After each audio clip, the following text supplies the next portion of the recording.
From the New York Times, I'm Natalie Kitroeff. This is The Daily.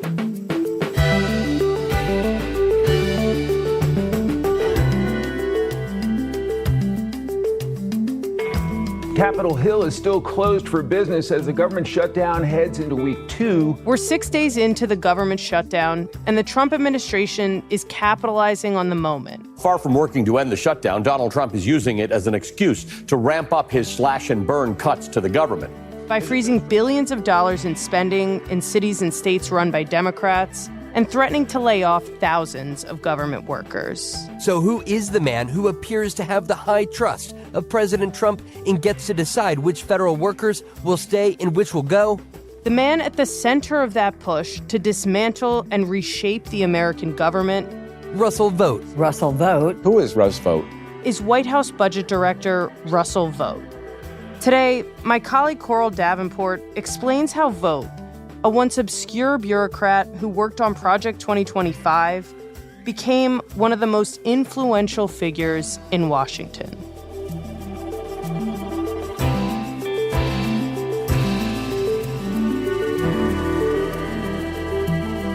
It's Monday, October 6th.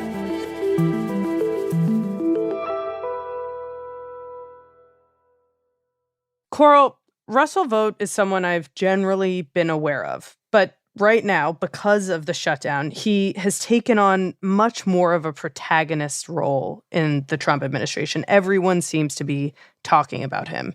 So just to start, who is Russ Vought? So Russ Vought is the director of the White House Office of Management and Budget, which is normally a pretty wonky role. But at this moment in the shutdown, he has really taken center stage. He has had this plan to cut the government, cut spending, cut agencies, cut workers, and now is kind of Russ Vaught's time to shine to do that. And we've seen that this week as Democrats have painted him as this villain in the shutdown scenario. And even Senate Republican leader John Thune said, we don't even know what this guy's going to do. And sort of most spectacularly of all, the president posted this video of Russ Vought as the Grim Reaper. So in this video, you see Vought as literally the Grim Reaper striding in front of the Capitol and Trump on the cowbell.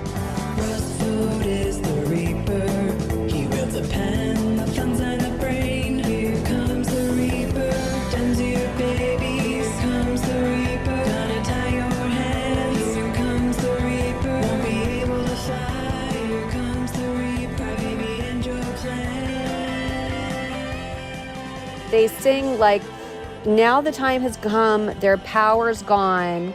He ties your hands. Russ wields the pen, the funds, and the brain.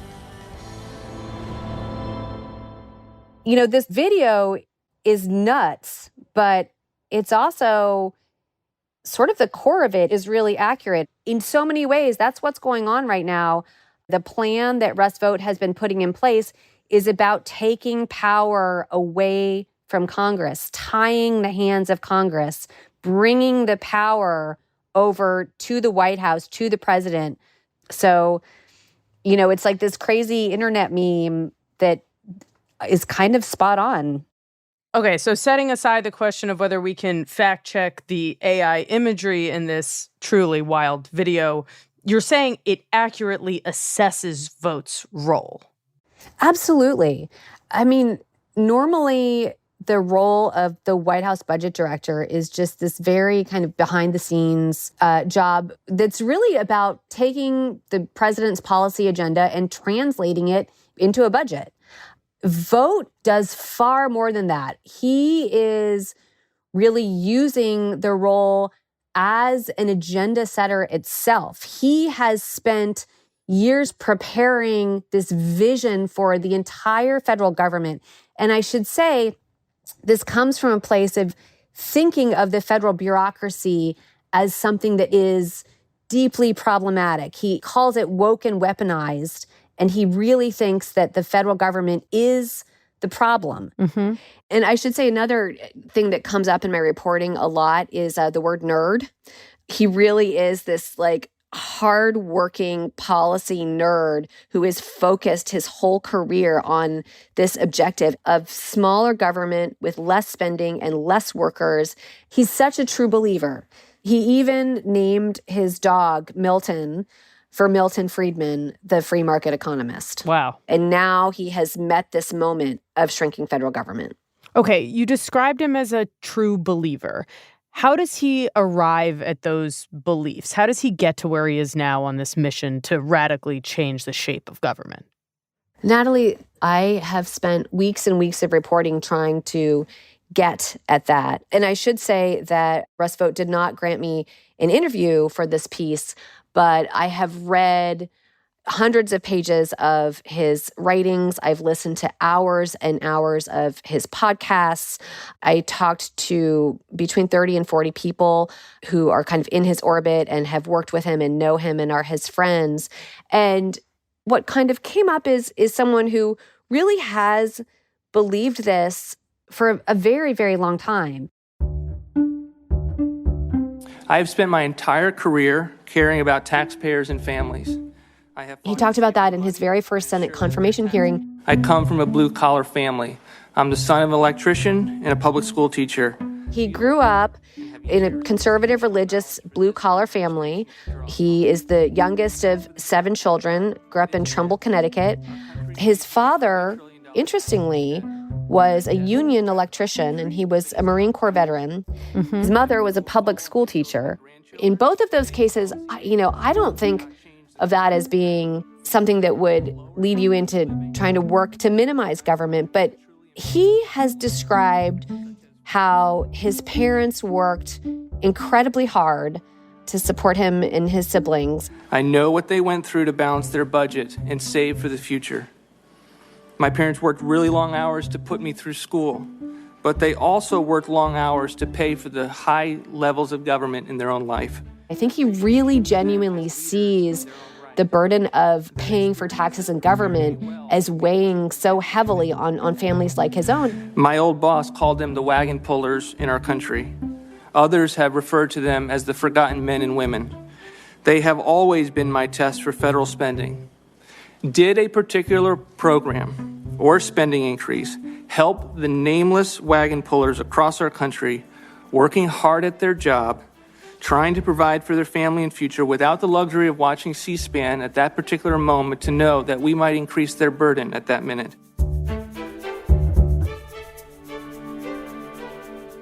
It sounds like he was kind of turned against the idea of big government from the very beginning as a child, seeing his parents navigate this country.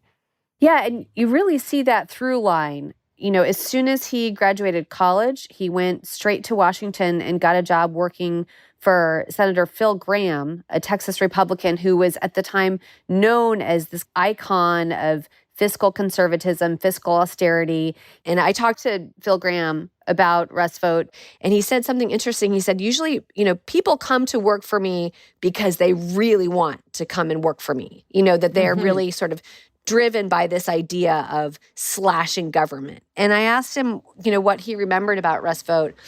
And he said he remembered him as almost working too hard, working by day to support the agenda of cutting government and then going to law school at night. So it's passion that's combined with this really intense work ethic. Passion plus discipline. Absolutely. So after Phil Gramm, he goes to work for the House Republicans. He focuses on budget policy. This is kind of during the time of the rise of the Tea Party movement. So there's this wave of intense fiscal conservatism, anti-government, sweeping through Washington, and he's a natural fit with all of that. And then he goes from there to the Trump administration. But I should say, it wasn't necessarily an automatic fit for him. One way that Russ Vought is very different from President Trump is he's very religious. He takes his faith really seriously. He teaches adult Bible study at his church.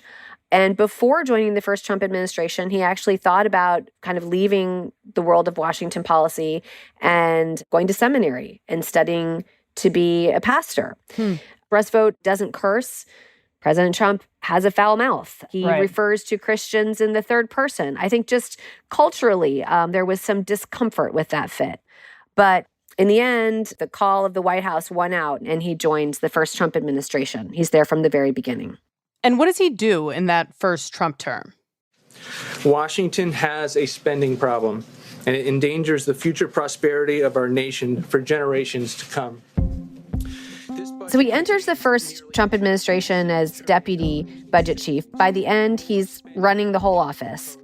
During that time, he argued that the president had the power to block federal spending that Congress had approved. And we are saying to the American people, we can no longer afford the paradigm that Congress keeps giving us, which is that we're never going to make any trade-offs, that we're never going to align what we spend with what we take in, that we're not going to... And he tried to do that in a number of really memorable cases. Breaking news. President Trump reportedly ordered to hold back military aid for Ukraine for at least He was part of a group of White House officials who froze military spending for Ukraine in defiance of Congress. Listeners will probably remember that essentially paved a way to the president's impeachment. Well, the Trump administration will divert $3.6 billion in defense spending for 175 miles of the president's wall along the U.S.-Mexico border. The Pentagon... He also helped come up with the idea of using emergency powers to redirect Pentagon spending to build a border wall, also without congressional approval. You could almost see the lawyers at DOJ, their heads just spinning off their axis because they are going to be the ones who have to defend this national... Essentially saying, the president can do what he wants with this money. That new executive order that will make it easier to hire and fire some federal employees. And he pushed an executive order that would have enabled the president to easily fire tens of thousands of career civil servants. And the idea of that was both saving money by eliminating employees, but also this idea that the bureaucracy, the people who work in all these federal agencies, remain here regardless of who is president. And there's this sense of these federal agencies are full of workers who he believes tend to be more liberal-leaning and are not loyal to the president. So the firing of these civil servants, it sounds like, is very much about going after what Trump and his allies see as the deep state, this group of people that are working against him and his agenda from within. But at the same time, for Vought, it's also about his really primary focus, which is giving the president control over spending and eliminating it as much as possible. That's exactly right. The philosophy is expand the president's power and use it to shrink the federal government. But in the end, all of these efforts were undone or reversed. The budget office was eventually forced to restore the Ukraine money. All the other moves were reversed by the Biden administration. So despite all of Vought's grand ambitions and his efforts to really see them through in that first term, he gets stymied. He does. And then Trump loses the election. He has to leave the White House. But really, from the very last months in the White House to the minute he leaves the White House, Vought becomes obsessed with this idea of how can we do it different? How can we take what we learned? What went wrong? How can we do it right? How can we cut off this money and make it last? And I talked to a lot of people who said he was so driven by this. During these Biden years, during this kind of time in the wilderness, he just kind of becomes obsessed with all right, well, how can we do it and have it stick the next time? And how does he channel that obsession? What is he actually doing with his time and on all of that energy during the Biden years? So he leaves the Trump White House. He goes and starts his own think tank. It's called the Center for Renewing America. In the first year that he's working there, the tax records show he's the only employee. And he rents out this space in this kind of grungy row house near the Capitol that was actually infested with some kind of clawing animal, either rats or pigeons, clawing in the walls, such that it was distracting to people who were visiting. And our colleagues, Annie Carney and Luke Broadwater, wrote about this in their book, Madhouse, really conveying the idea that he is very much in the wilderness in these years. A far cry from the White House. Yes. And so during this time, he's thinking really hard about what the comeback looks like, all the puzzle pieces, how to pave the way to it. He's writing a lot of white papers, doing a lot of research, working with a lot of fellow Trump alums, working with the folks, of course, also who are working on Project 2025, which was another one of these blueprints for the second Trump administration. And I talked to a lot of folks close to him who said, this really seemed to be a time of getting radicalized, getting angry, just kind of having this edge at that time. What's an example of that harder edge? Like, how do you see it show itself? Well, so a few weeks after the 2024 election, he goes on Tucker Carlson's show, and there had been this clip that had circulated of him where he had talked about how he wanted government employees to be in trauma. Yeah, I remember that.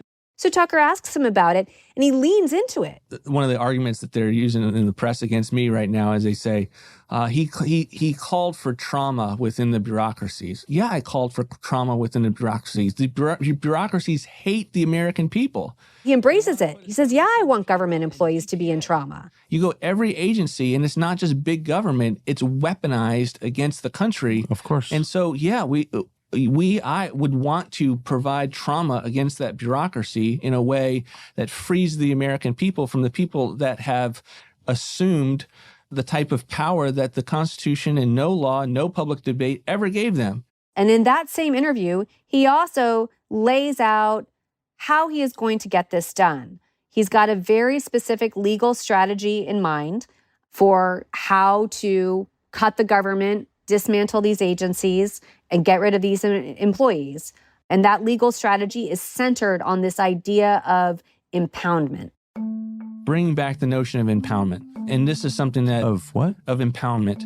The ability to not spend money. For 200 years, presidents had the ability to not spend a congressional appropriation. Impoundment is the idea that the president can block spending that has already been approved by Congress. The Constitution in Article 2 gives Congress the power of the purse, the power to say how much money is going to be spent and direct where it's going to be spent. And essentially, Vought's reading is that if the president disagrees, the president can refuse to execute that spending, can impound that money. So 200 years, presidents are using impoundment. They get money for something. The president says, I don't think it's a good idea, or I certainly can do it better. Or I have. One way that Vought has put it is that Congress gets to set the ceiling. Congress can set the ceiling of how much will be spent. But you weren't ever meant to be forced to spend it, and it has become a floor. But not necessarily the floor. The idea being that the legislature, according to Vought, can tell the federal government what the upper limit of spending is. Like, you can't spend more than this amount. But Congress can't compel the government to spend a minimum amount of money. Exactly. But the last time a president tried to actually follow through on this idea was Nixon. President Nixon in the 70s decided not to spend money that had been appropriated by Congress on things that he didn't want to spend. It was clean water programs, environment programs. Congress had appropriated this money, and the Nixon White House refused to spend it. And Congress said, whoa, no, we want to make sure that you cannot do that, and they passed a law.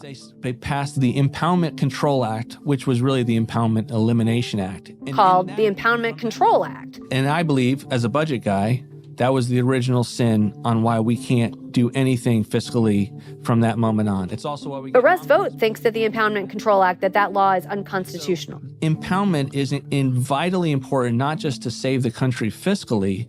It is vitally important to be able to wrest control of the bureaucracy. And he wants to get that impoundment power that he was not able to execute in Trump 1. All those times that, the White House tried to block money or freeze money and it got undone and the president got impeached, he's trying to figure out, well, okay, if the law got in the way of that, how can we change the legal landscape?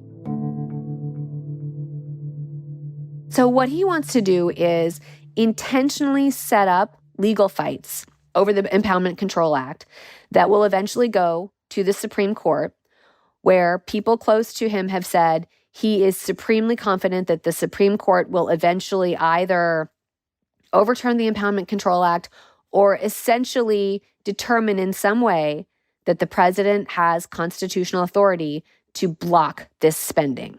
And we know that he has a pretty friendly Supreme Court where the conservatives have this 6-3 majority. I assume he's also banking on that advantage. Absolutely. So, Coral, it's one thing for Vought to have developed these ideas in his 4 years in the wilderness, coming into office for a second time. I'm wondering what President Trump makes of this plan to radically change the way that money is spent in Washington. I mean, Vought would need Trump's buy-in to execute it, right? Do we know what Trump thought of it?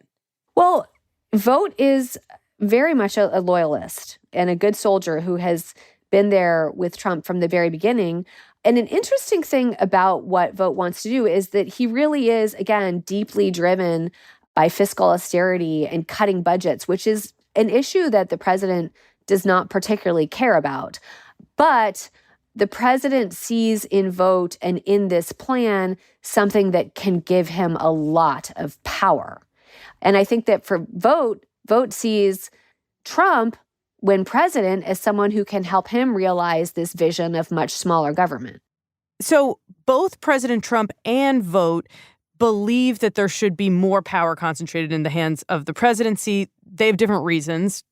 But in any case, there's this marriage of convenience. They both have good use for one another. Absolutely.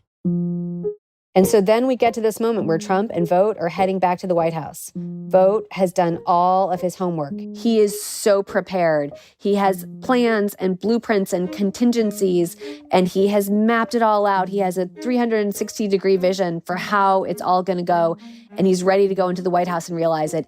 But then he runs into the richest man in the world, Elon Musk.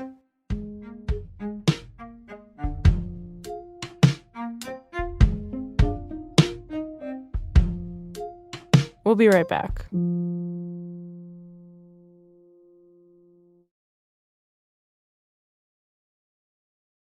Coral, you said Vought all ready to go runs into Elon Musk. What did you mean by that?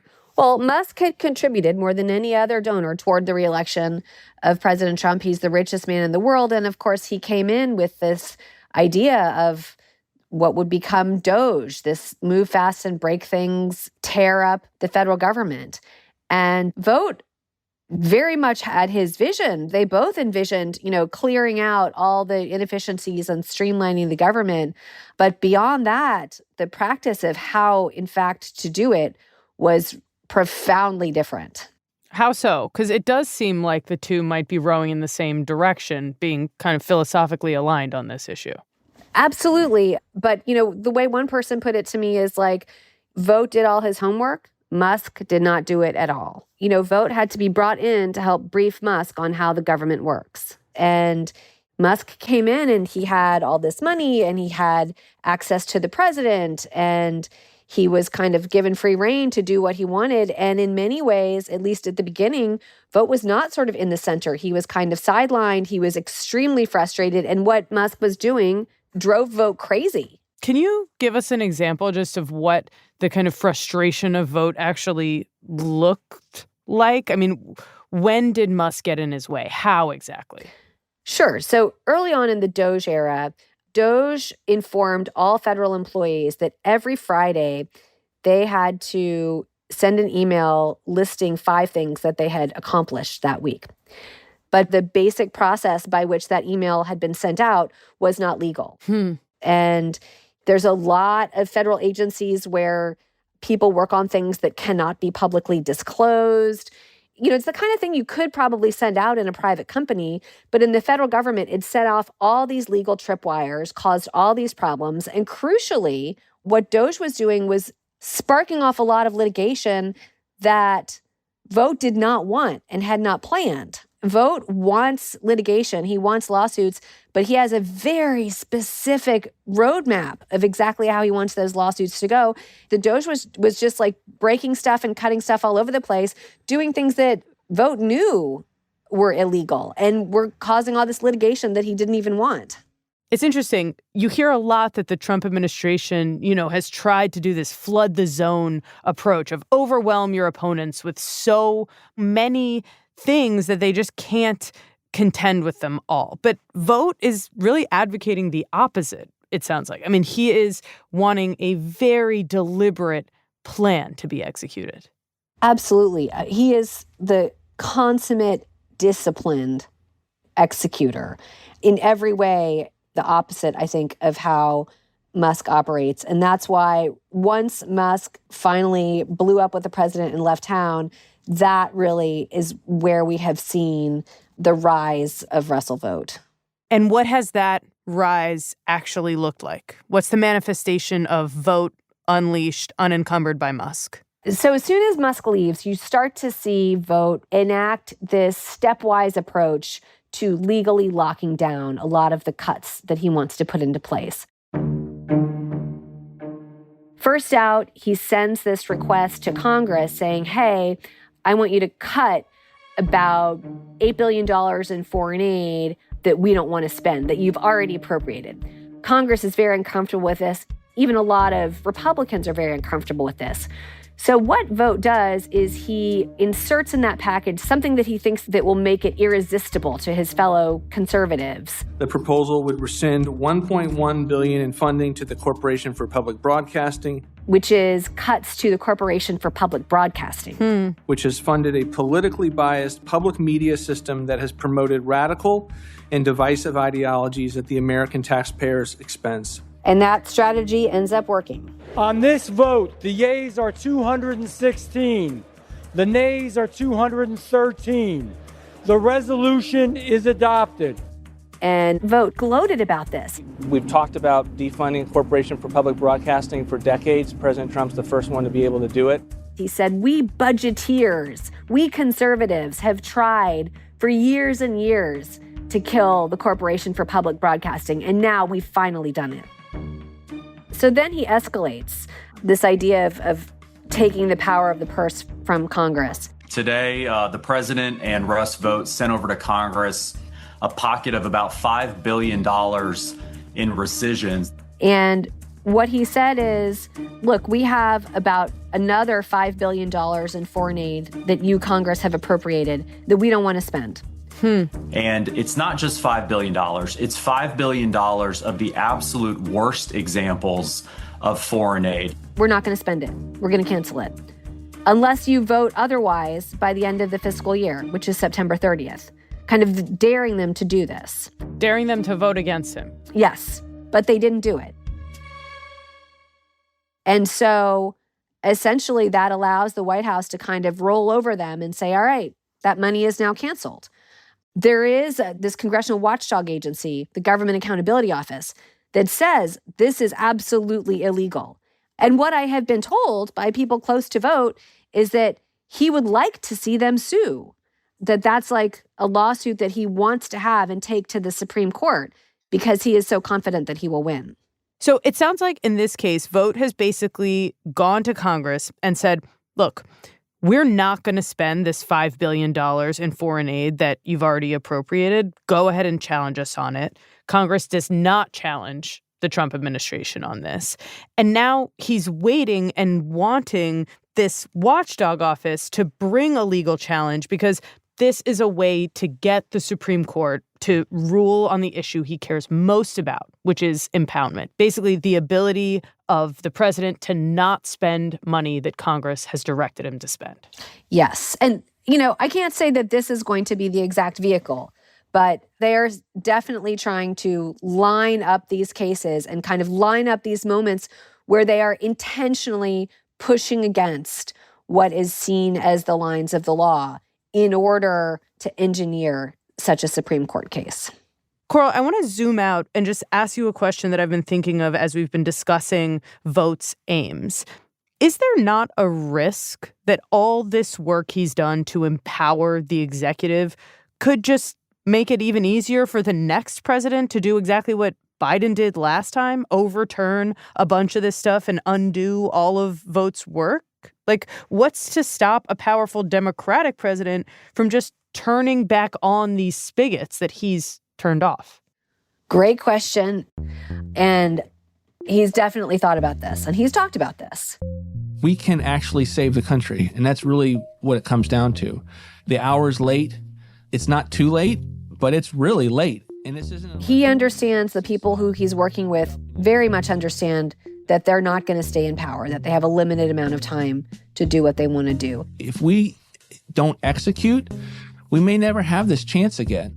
So creating something permanent is the ultimate aim. And so the way that Vought has described this is, once they can kind of re-engineer presidential power to cut off spending to agencies and programs, the idea is basically starve them to death. We want to make sure that the bureaucracy can't reconstitute itself later in future administrations. Cut off spending to foreign aid, to the Environmental Protection Agency, to agencies like the Federal Reserve.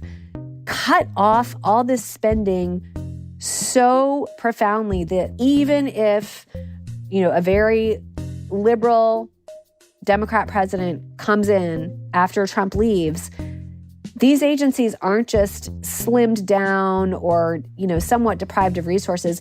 They've basically been scorched down to nothing. And the idea is that it would need a generation or more for them to come back, that just turning on the spigots would not be enough to bring them back.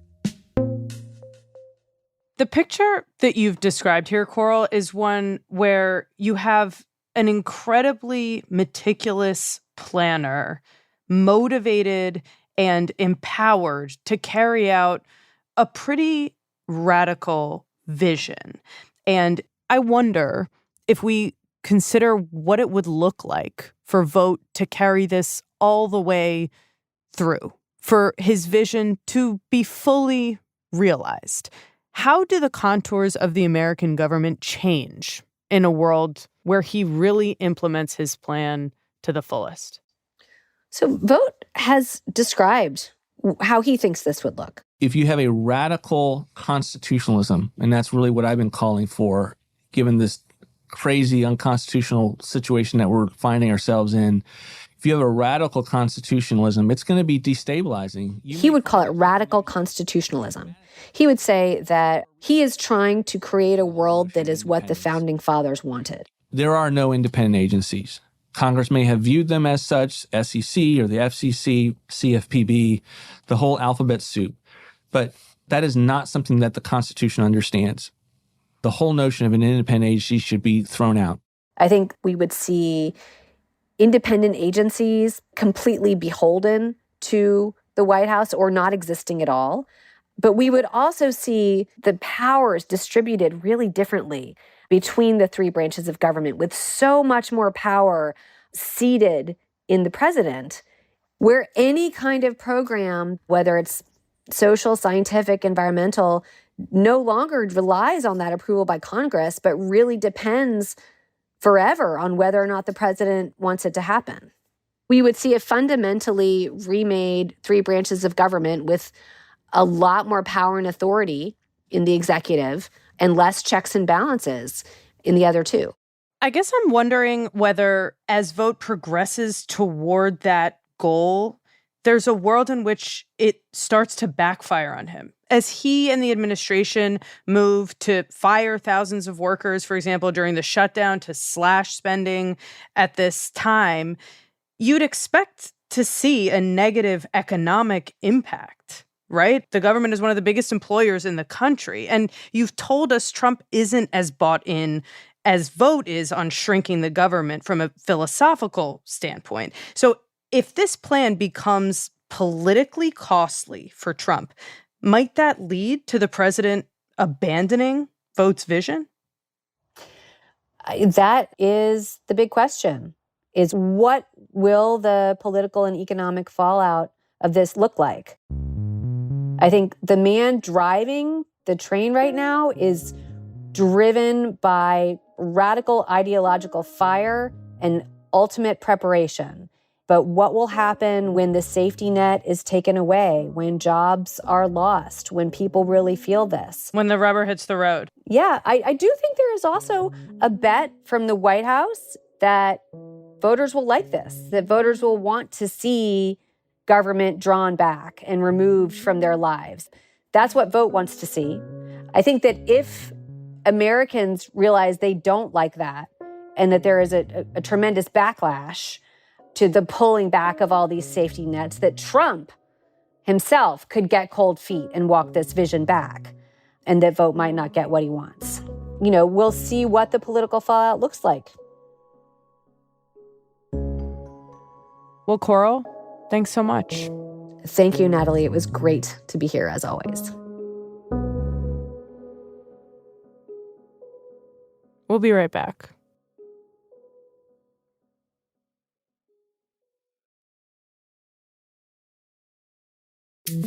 Here's what else you need to know today. Israel and Hamas are set to begin a new round of negotiations in Egypt on Monday, where the two sides, speaking through Egyptian and Qatari mediators, will discuss President Trump's proposal for ending the war in Gaza. They're expected to focus on the potential release of all Israeli hostages in exchange for Palestinian prisoners. On Friday, Hamas said in a statement that it agreed to Trump's framework for returning to Israel all living hostages and the bodies of those who had died. But the militant group left many questions unanswered, including whether it agreed to the White House demand that it be barred from political power in Gaza. Trump told the news site Axios that he'll push to finalize a peace deal between the two sides in the next few days. Today's episode was produced by Rob Zipko, Caitlin O'Keefe, Carlos Prieto, and Anna Foley. It was edited by Lisa Chow and was engineered by Chris Wood. Contains music by Dan Powell, Marian Lozano, and Diane Wong. That's it for The Daily. I'm Natalie Kitroeff. See you tomorrow.